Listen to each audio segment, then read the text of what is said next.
Hello, welcome back. In this video, we're going to go over an example where we're going to convert degrees to radians and radians to degrees. And remember that degrees and radians are used to measure angles.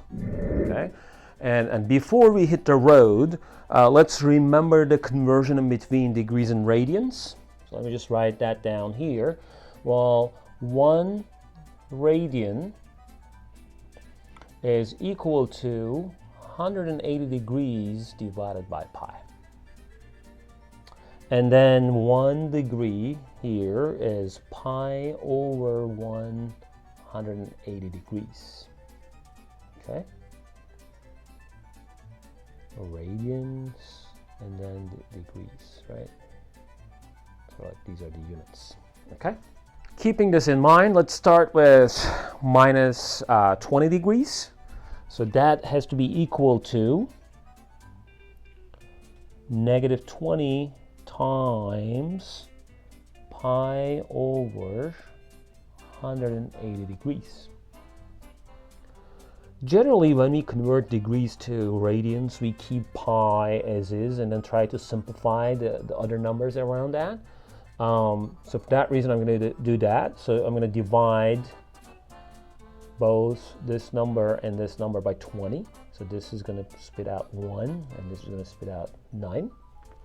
So that eventually you have minus sign here, minus 1 times pi divided by 9, minus pi over 9 radians.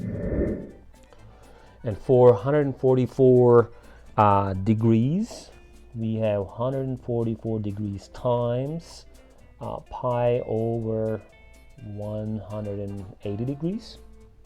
Again, we keep pi and try to simplify the other numbers around that.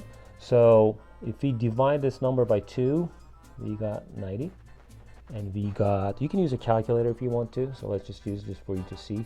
144 divided by 2, again 72. And we don't really want to divide 144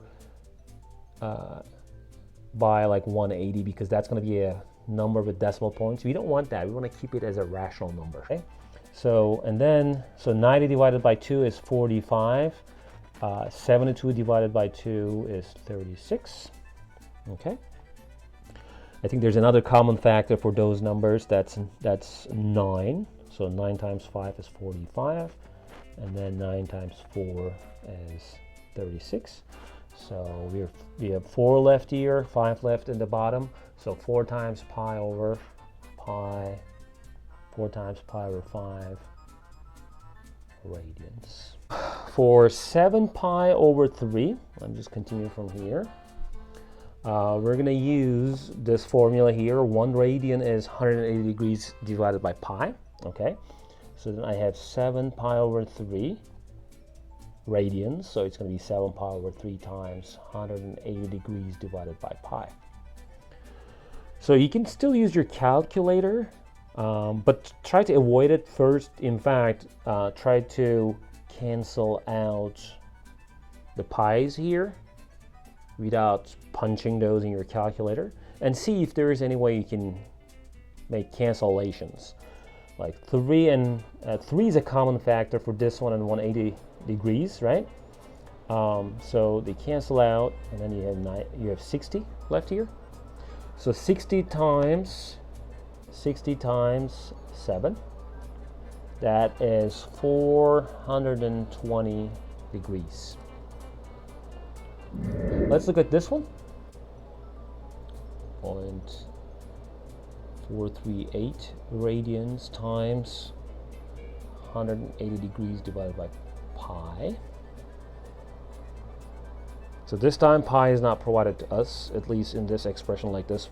We're going to use a calculator for this. So all I'm going to do is I'm going to multiply 0.438 by 180 and divide it by pi. Okay? This is approximately equal to 25.09555143. if, well, this is a decimal, there's like decimal points, so you can round this number if you want to, depending on what the question is asking, but let's just leave it as is at this moment. All right, that's the end of the video. Thanks for watching. I'll see you in another video.